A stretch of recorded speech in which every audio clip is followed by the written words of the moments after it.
कि तुम 5 नाम का स्मरण करो और श्याम शेत में पूरा करो। बोलो।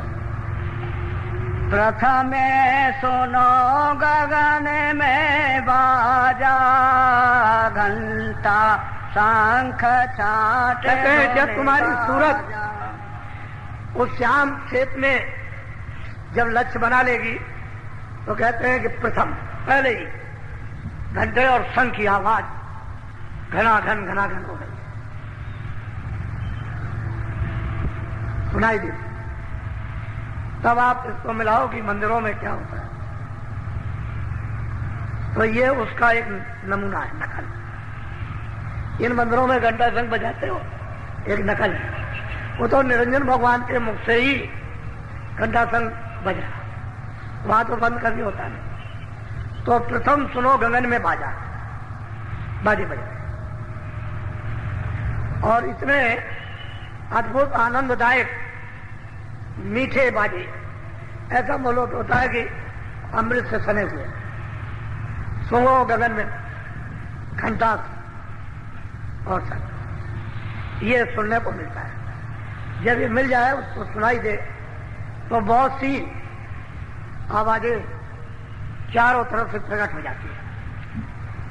ऐसा मालूम हो रहा है कि अनंतों आवाजें उत्पन्न हो रही। फिर उसको धीरे से घंटे और शंख की आवाज को छाट लो, धीरे धीरे धीरे धीरे छाटते छाटते सब आवाजें जो अन्न आ रही थी बंद हो जाए। उस आवाज के सामने वो आवाजें लय हो जाएगी, बंद नहीं होती, उस आवाज में सुनाई नहीं देती। जैसे कोई अब आवाज हो रही है और आप बोलते रहो छोटी मोटी आवाज से, तो सुनाई नहीं देता है। इसी तरह से वो इतनी बड़ी आवाज, यानी इतने बड़े बाजे आवाज करते हैं कि छोटी मोटी वहां पर आवाजें राग रागनी दब जाती है, उसके सामने सुनाई नहीं देती। तो वो अपना भेद बता रहे कि भाई ऐसा करना है कि अगर तुमको चलना है तो 5 नाम का स्मरण करो। फिर अपनी सूरत को श्याम शेत में रखो। प्रथम में सुनो गगन में बाजा, घंटा और तो जब शुरू हो जाएगा तो ये चढ़ने की सीढ़ी मिल गई, ये पौड़ी है। जब ये बाजा सुनने को मिला, बस समझ लीजिए कि पौड़ी मिल गई, सीढ़ी मिल गई, इसको पकड़ के अब चढ़। बोलो। सहस कमल दल ज्योति लखाई, बांकनाल में जाए। कहते हैं कि ये हमने देखा, सूरत तू उधर चल, ये है, ये त्रिलोकी का नाथ है और 3 लोकों का मालिक है। ये पिंडलोक और अंडलोक और ब्रह्मांडलोक, उसका ये मालिक, नाम सैदल कमल में विराजमान है। इनकी आवाज घंटा, इसको सुनो और इसमें मिलो, लय हो जाओ, तो ये खबर पड़ेगी कि ऊपर से भी आवाज आ रही है और भी कुछ आ रहा। बोलो।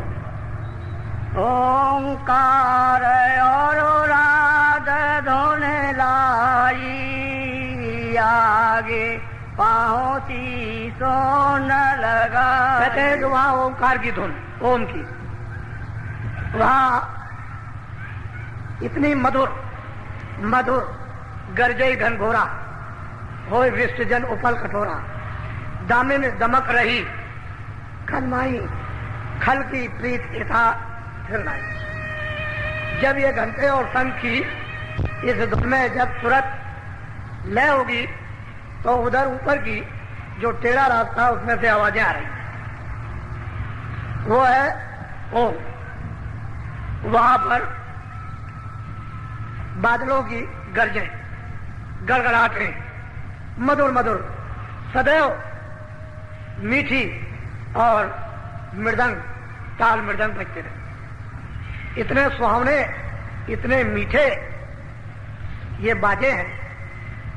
और ये है ब्रह्म, इसकी 3 लोक से अलग है।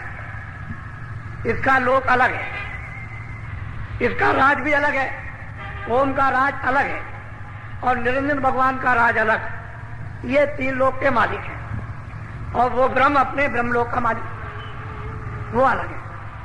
तो ऊपर की आवाज जब सुनाई देगी तो इसी रास्ते से जब इसमें सूरत लय हुई घंटे संग में तो आवाजें आ रही हैं, वो इस पर सोने लगती है क्योंकि स्थूल खोल उतर गया, लिंग भी उतर गया, अब वो सूक्ष्म में चल रही है और आवाजें आने लगी, उधर से सुनाई देने लगा। जब उसमें लय हुई, जो गड़गड़ाहट, मधुर मधुर गर्जन और मृदंग ताल अनुपा जो वहां बज रहे उसमें जब वो लय हुई तो फौरन उसे ओंकार पद को सूरत यानी प्राप्त जब करती है तो वहां पर एक केंद्र बना हुआ। जैसे ही उसने प्राप्त किया कि ऊपर की धुनें तरह तरह की उसको सुनाई देने लगी और ऊपर में तो कोई खोला नहीं है, बस ये जब शब्द स्पर्श रूप रस गंध जब ये उस धुनी में लय हुई, ओंकार धुनी में बादलों की गरज और मृदंग की, तो फौरन केंद्र पर पहुंच गई और ऊपर से आवाजें आ रही हैं। तो ये सूरत गुणातीत हो गई। अब सब गुणों से नहीं, अब ये किसी गुण के अंदर नहीं है। जल पृथ्वी अग्नि वायु आकाश ये मृतलोक है। 17 तत्वों का जो लिंग शरीर, 10 इंद्रियां, 4 चतुर्संताकरण मन बुद्धि चित्त और अहंकार और रजोगुण तमोगुण सतोगुण, ये 14 तबक 14 लोग जो स्वर्ग वैकुंठ में वहां इसकी एक सीमा है आगे। सूक्ष्म लोग है 9 तत्वों का, शब्द स्पर्श रूप रसगन और मन बुद्धि चित्त और अहंकार, ये 9 तत्वों का एक खोल, इसको भी पार कर गई। और त्रिकुटी में 5 तत्वों का शब्द स्पर्श रूप रसगन और कोई चीज नहीं है। जब इसको भी इसने जब पार किया और जब केंद्र पर पहुंच गई तो नीचे खा सब छोड़ दिया। अब यही सूरत जो दोनों आंखों के पीछे बैठ गई वो ओंकार पद में उनका तो साक्षात कर ही लिया, लेकिन गुणातीत हो गई। अब वो गुणों के अंदर नहीं आ सकती, ना उसको गुण को लिबायमान कर सकते। तो यहीं से जो शुरुआत होती है ऊपर में वो प्रकृति लोक की होती है। ऊपर में पुरुष है जिसको पार्वम कहते हैं, निरंकार पुरुष जो 10वें द्वार में विराजमान, नीचे है प्रकृति। वहां से कृष्ण भगवान भेजे गए थे, इसलिए कृष्ण भगवान गुणातीत थे। लेकिन प्रकृति ने उनको भेजा था काम करने के लिए, यहां वो काम हो नहीं सकता था अगर वो भेजती नहीं तो। उनको भी गुण लिपायमान नहीं कर सकते थे, लेकिन जिस काम के लिए भेजा वही काम किया। तो ऊपर में दुनिया सुनाई दे रही तरह तरह की, वो शून्य पद की आवाजें आ रही और सूरज जब इससे अलग हो गई तो गुणातीत हो गई। अब वो शब्दमय हो गई, शब्द स्वरूप हो गई। अब उसके खोल तो सब उतर गए, वही खोल तो बीच में मेलोनी का रहा नहीं। तो बस फिर क्या बात, फिर तो जब शब्द रूप हो जाएगी तो एकदम से मिट्टी चली जाएगी। बोलो।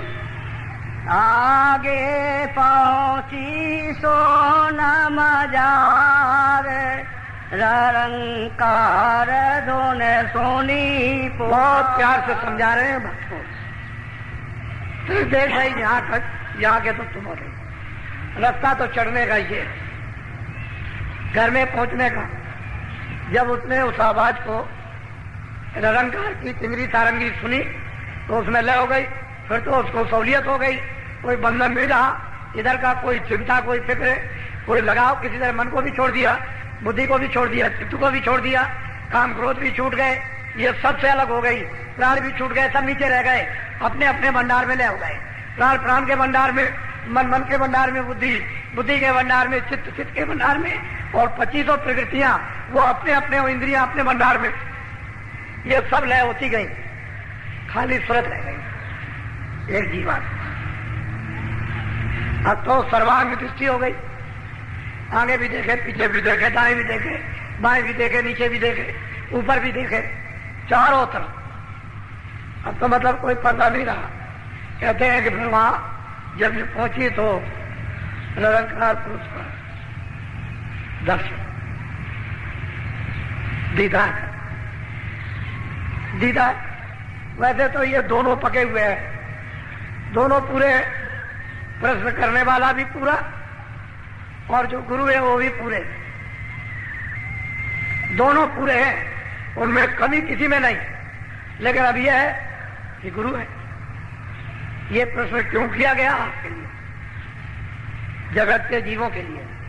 ये कैसे पहुंचेंगे, कहां कहां होकर के जाएंगे, तो वो पता ठिकाना रास्ते का एक संकेत धीरे धीरे दे रहे कि अगर ऐसे ये सूरज चले, 5 नाम का स्मरण करे, ऐसे ध्यान लगाए, ऐसे कानों से भजन करे, तो इस तरह से श्याम से मैं अपनी सूरत को उस रूप में जमाए, और जब दृष्टि एकाग्र हो जाए तो उसका भी साक्षात्कार, ब्रह्म का भी साक्षात्कार, पार ब्रह्म में समाई उनका भी साक्षात्कार, ऊपर सब आवाजें आ रही हैं, बिल्कुल एकदम अलग अलग।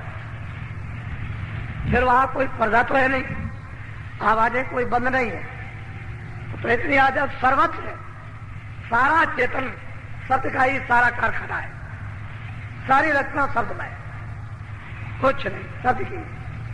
वो चेतन सत्य है, एक प्रकाश है, उसी में से ये निकल रहा है। अगर शब्द न हो तो प्रकाश नहीं होगा। सारी रचना ही पूरी चेतन का है, वहां जड़ का कहीं नहीं, नाम निशान और आवाज वहां बोलो।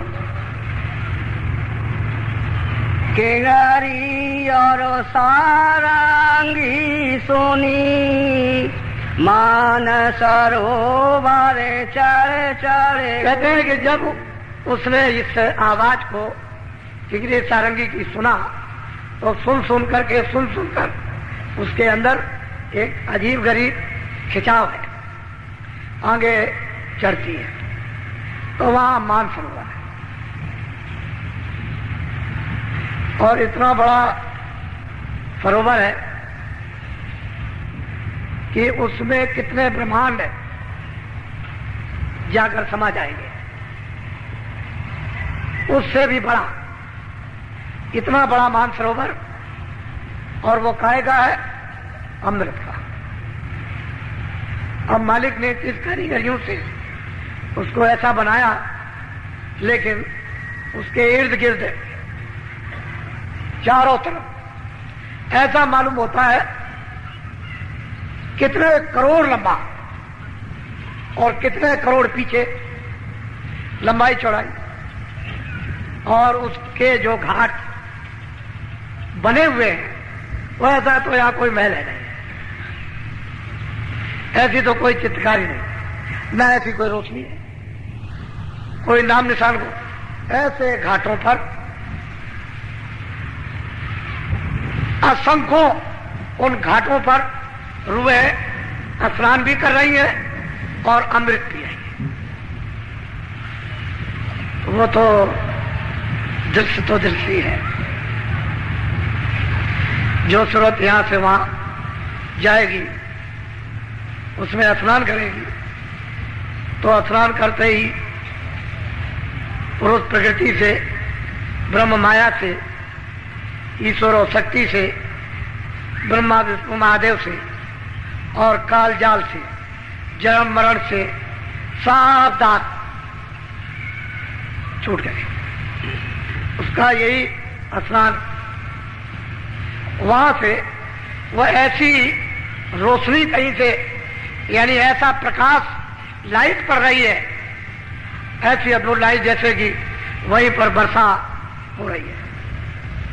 उसमें रुए जीवात्माएं स्नान कर, अमृत पीकर इतनी ताकतवर, इतनी प्रकाशमान, इतनी शक्तिदायक हो जाती हैं कि उनका मुकाबला क्या होगा।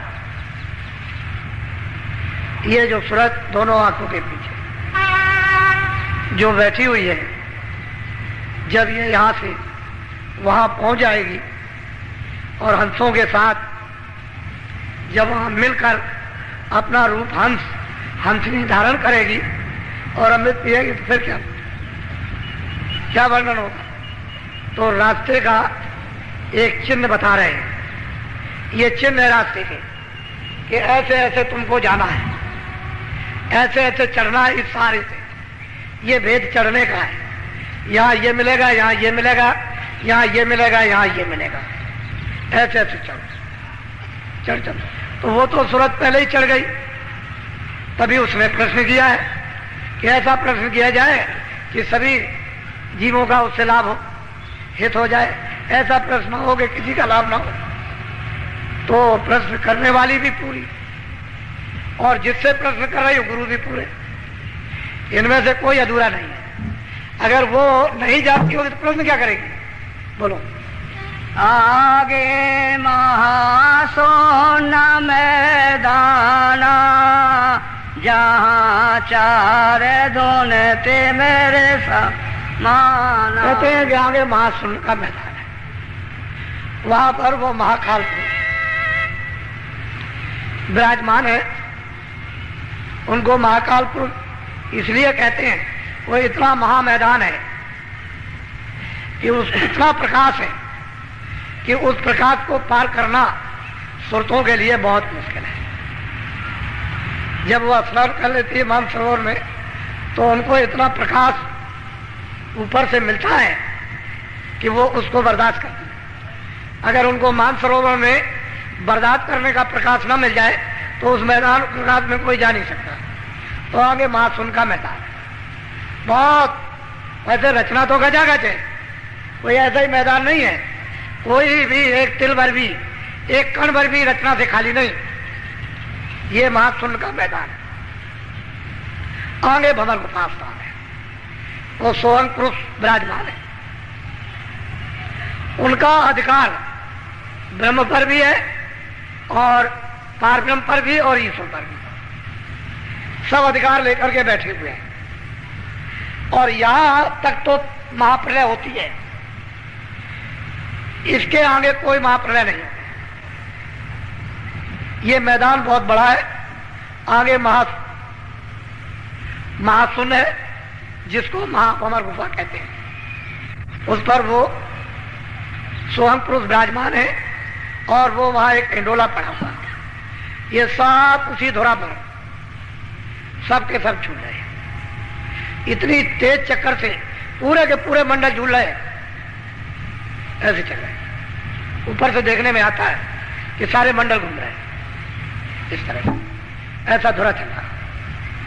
कितने युग कितने कल बीत गए बराबर यही, इससे ये सब चक्कर घूम रहा। स्वर्ग भी घूम रहा, ब्रह्मांड भी घूम रहा, पार ब्रह्मांड भी घूम रहा, पूरा का पूरा ये। तभी तो इंडोला पड़ा हुआ है, नहीं तो कैसे पता चले। वहां देखने से मालूम होता है। तो निशाना बता रहे कि सूरत स्नान करने के बाद तुमको महासुन के मैदान में प्रकाशमान में जाना होगा। और वो इतना प्रकाशमान मैदान है कि वहां रूहें चकाचौंध हो जाती है। मालूम होता है कि प्रकाश में कुछ दिखाई नहीं देता। तो जब तक मानसरोवर में स्नान न करें उस प्रकाश में, तब तक वो बर्दाश्त नहीं कर सकते। तो निशान बता रहे हैं कि ये जाने का रास्ता। बोलो।